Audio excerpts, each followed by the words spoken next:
მოგესალმებით, ჩემო კარგებო. მოგიკითხავთ დიდი სიყვარულით, მე გამოვხატავ მადლიერებას თქვენს მიმართ.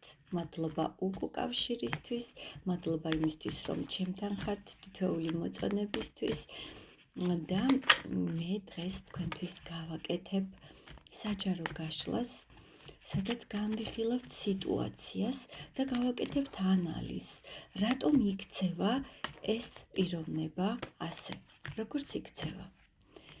მოდი ვნახოთ სიგნიფიკაცია თქვენი ურთიერთობის. სიგნიფიკაცია თქვენი ურთიერთობის.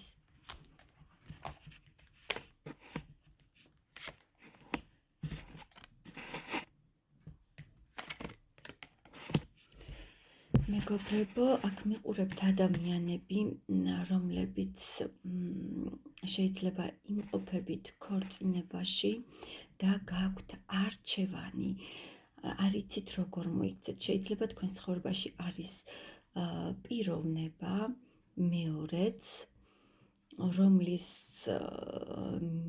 მიმართაც გაქვთ ძალიან დიდი მიზიდულობა და ვერ აკეთებთ არჩევანს ოჯახს და მას შორის. ძალიან გიჭირთ გააკეთოთ არჩევანი, თუმცა აქ გაქვთ დიდი ემოციები, გაქვთ დიდი მიზიდულობა, დამოკიდებულიც კი ხართ ახლა თქვენ აი ამ ადამიანზე, თუმცა მეორე მხარეს არის ოჯახი და თქვენ არ შეგიძლიათ რაღაც მომენტში არჩევანის გაკეთება და ხართ ცოტა რთულ სიტუაციაში. როგორც ხედავ სიგნიფიკაციით სამკუთხედს ვუყურებთ აქ. ან იმ ადამიანს აქვს ოჯახი და უჭირს არჩევანის გაკეთება და შეიძლება მას ძალიან დიდი დამოკიდებულება და მიჯაჭვულობა აქვს თქვენს მიმართ, მაგრამ ვერ აკეთებს არჩევანს. ყველა თქვენზე მოირგეთ, რადგან ეს არის საჯარო გაშლა და ამიტომ მე ყველა ვარიანტს გავაჟღერებ აქ. რატომ იქცევა, ვნახოთ ახლა ეს ადამიანი. არა, მოდი ვნახოთ. ამჟამად რა ურთიერთობაში იმყოფებით მასთან, როგორია სიტუაცია თქვენ ორს შორის. როგორია სიტუაცია?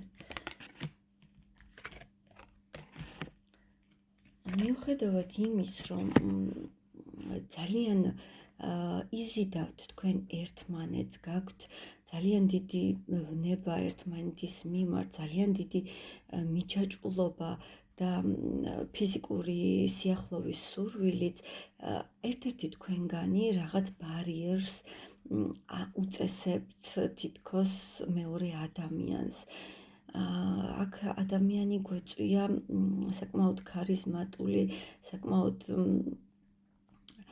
სიცოცხლით სავსე, საკმაოდ სიმპათიური, რომლის ქარიზმასაც თქვენ წინ ვერ აღუდგებით, თუმცა რაღაც მომენტში გაქვთ რაღაც ბარიერი, რომელსაც ვერ ლახავთ და შეიძლება ეს ბარიერი არის სწორედ ოჯახი, რომელიც სტაბილური ოჯახი და ურთიერთობა, რომელიც მე ზემოთ ვახსენე. რატომ იქცევა ასე თქვენ ჩაფიქრებული მამაკაცი?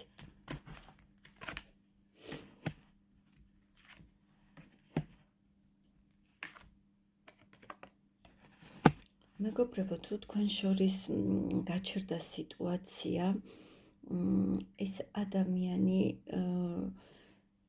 გულნატკენია, ძალიან სევდიანია და მინდა გითხრათ, რომ თუ თქვენ შორის პაუზა ახლა, ეს ადამიანი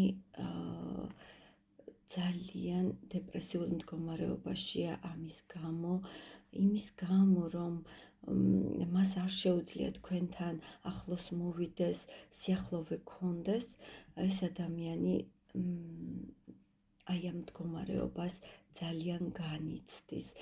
შეიძლება ერთ-ერთი თქვენგანი გადართულია სამსახურეობრივ კარიერულ საქმიანობაზე და სიშორეც და კომუნიკაციაც ამის გამო არ გაქვთ. შეიძლება ერთ-ერთი თქვენგანი წასულია ფარგლებს გარეთ, საზღვარგარეთ და თქვენ შორის არის სიშორე და ეს ადამიანი ამას ძალიან განიცდის. რატომ იქცევა ეს ადამიანი ასე და ფორტუნას პორტალი არ მოხდა? თქვენ შორის აი ის ლაღი და მსუბუქი მხიარული სიტუაცია შეიცვალა რაღაც მომენტში თითქოს უფრო ისეთი მსუბუქი აღარ არის და დამძიმდა თქვენ შორის სიტუაცია შეიცვალა ემოციები თითქოს და ეს ადამიანი ფიქრობს რომ იმას ვეღარ იღებს თქვენგან რაც მას ძალიან სურს და ეს ადამიანი ამას ძალიან განიცდის და იკეტება სწორედ ამიტომ. მიზეზი რატომ იქცევა ეს ადამიანი ასე? სწორედ მეგობრებო, თქვენ შორის ხომ არ არის დაფარული კიდევ რაღაც, რაც ამწვავებს სიტუაციას, ხომ არ უმალავდით, რომ იყავით ქორწინებაში, ან მან ხომ არ დაგიმალათ, რომ მას სტაბილური ოჯახი აქვს და სტაბილური პარტნიორი ყავს და სწორედ ამან გამოიწვია თქვენ შორის ურთიერთობის რღვევა. რაღაც დაფარული არის თქვენ სიტუაციაში და ხვდება ეს ადამიანი ამას და სწორედ ამან გამოიწვია აი ის სიტუაცია ახლა რაც გაქვთ. რატომ იქცევა? დიახ, აქ ფიგურირებს მესამე ადამიანი და ამ ადამიანს აღიზიანებს ის, რომ არის თქვენს ურთიერთობაში მესამე და ძალიან აშინებს ეს სიტუაცია და ერთგვარ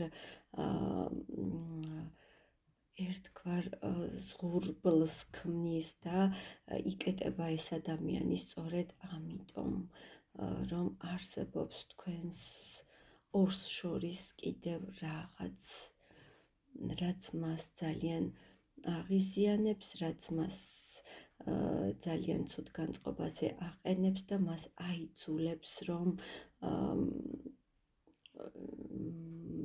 დაიჭიროს დისტანცია თქვენთან. მე თქვენ წარმატებებს გისურვებთ და ველი თქვენს კომენტარებს. დიდი მადლობა რომ იყავით ჩემთან.